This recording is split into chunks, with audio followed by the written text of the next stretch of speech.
Yo, Draft Rankings Podcast. Appreciate you guys all coming back. Again, it's Tuesday of draft week. We're just 2 days away from the 2025 NFL draft. This is the best time of the year. So let's talk through a quick show. We're gonna do NFL draft big board, top 100, 5 minutes, 6 minutes, 7 minutes, whatever it's gonna be. It's gonna be tight. It's gonna be right. It's gonna be ideal.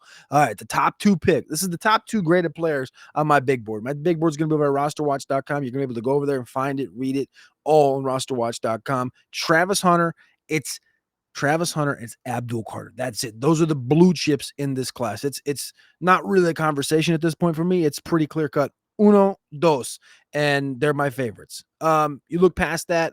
I think you can look at two things. Good players, good startable players that have traits that are top line, but they're not elite. This is not an Aaron Donald level prospect in Mason Graham. This is a very good running back in Ashton Genty, but an Ashton Genty, to me, a running back can't be, you got to be Super Saiyan. You got to be like Saquon. You got to be 225 pounds, pack a punch, 5'11 with the full profile. And you got to have this, you got to have everything. And Genty just he doesn't check every single box. So Genty comes in at number 4. You give it probably on a tier break right here. I don't really have it in tiers, so that's why I'm talking about it in this tense. Jalen Walker, Cam Ward, Armand Membu, Calvin Banks, Will Campbell, the tackle from LSU, Omarion Hampton from North Carolina, Will Johnson from Michigan, Kenneth Grant from Michigan, and then the two tight ends, Tyler Warren and Colston Loveland, fill out 5 through 14 for me.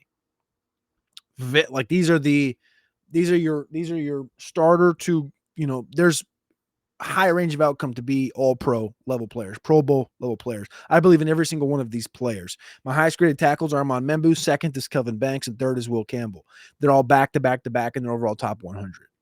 I'm going to put this thing in the huddle report this year. The goal is to get as many out of 100 as possible hit in the top 100 picks of the NFL draft. That's the goal of the huddle report.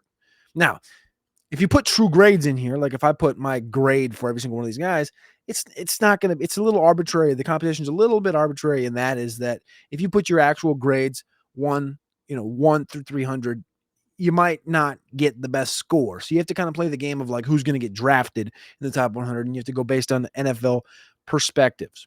After that, I have the Josh Simmons, who's got the knee injury from Ohio State, the tackle that many have said best tackle in the class if he doesn't get hurt. I agree. Best frame potential to be that guy. I didn't quite see it. Michael Williams from Georgia, Shamar Stewart, Texas A&M edge rusher, Josh Connerly, got him all the way up at 18, the tackle from Oregon, and then number 20 for me, 19 is Tyler Booker, and 20 is Derek Harmon, followed by Jade Barron from Texas. It's a strong top 20. You want to be in the top 20, and even the couple of guys outside of this, it just feels like it breaks a little bit. I'm not the biggest Walter Nolan fan from Ole Miss. Walter Nolan's a guy that, he's listed large, 6'3", 300 pounds, but he comes in, he looks like he's closer to like that 6'1.5", 285. Like he just doesn't play quite as big. I guess you could say he's, a little similar to Jalen Carter, where he's big player, but he's not, he doesn't play like he's Albert Hainsworth or he's Devondre Sweat. Mike Green from Marshall, the edge rusher. Mike Green comes in at 23. Travion Henderson comes in at 24, the running back from Ohio State. Comped him to Elvin Kamara, Aaron Jones, a little Felix Jones in that action, the running back from Dallas back in the day through Arkansas. Shador Sanders comes in at 31. I'll jump all over the board now before we close out. Shador Sanders comes in at 31 for me from Colorado, the quarterback. Drew Brees, Teddy Bridgewater's kind of the comp action. I went there. Caleb Johnson, running back from Iowa, comes in at 52.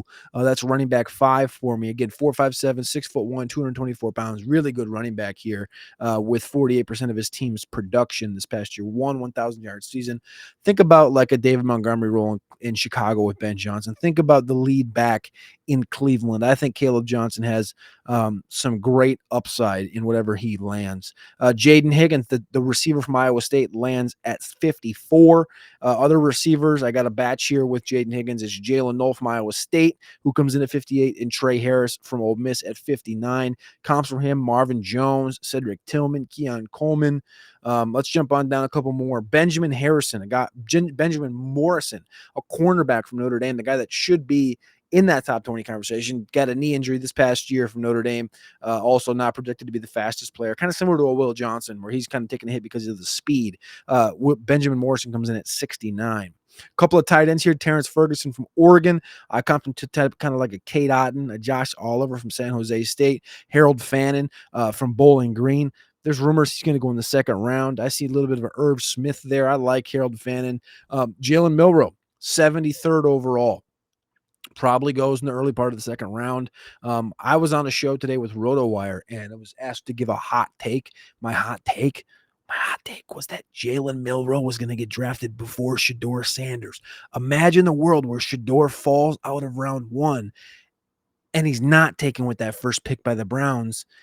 Milroe goes to the Browns, and then Shedeur goes to the Giants at 34. Could you imagine the world? Again, a year ago, we didn't imagine the world where Michael Penix was a Falcon either. A batch of receivers here to end out the top 100. Kyle Williams from Washington State.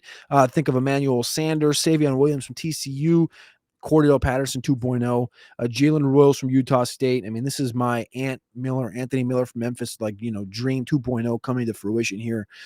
Maybe a little Victor Cruz there. And then Jack Besh from TCU, the MVP of the Senior Bowl game. He comes in at 84th overall. Got some running backs before we get out of here. These guys are still fringe. By the time this thing goes public, I'm not sure if it's going to be 100, if they're going to be in the top 100 or not. RJ Harvey, Dylan Sampson from Tennessee, and Trevor Etienne from Georgia. They're on the fringe for me. Are these guys going to get drafted in the third round? Is kind of the question here. I'm close. I'm riverboating it, right? The other guys that would pop into the top 100 if they fall out would be Quinn Ewers, Will Howard, the Duke quarterbacks. Are these running backs going to get drafted in the top 3 rounds, or are these quarterbacks going to get up there? I think I'm leaning running backs right now, but there's a top 100. You can go get the full thing over at rosterwatch.com. I'm Cody Carpentier, the Draft Ranking Show, every single day, 7 a.m. Eastern Time, 7 minutes on the dot, just like I said. Appreciate you guys. Love you guys. It's draft week, baby.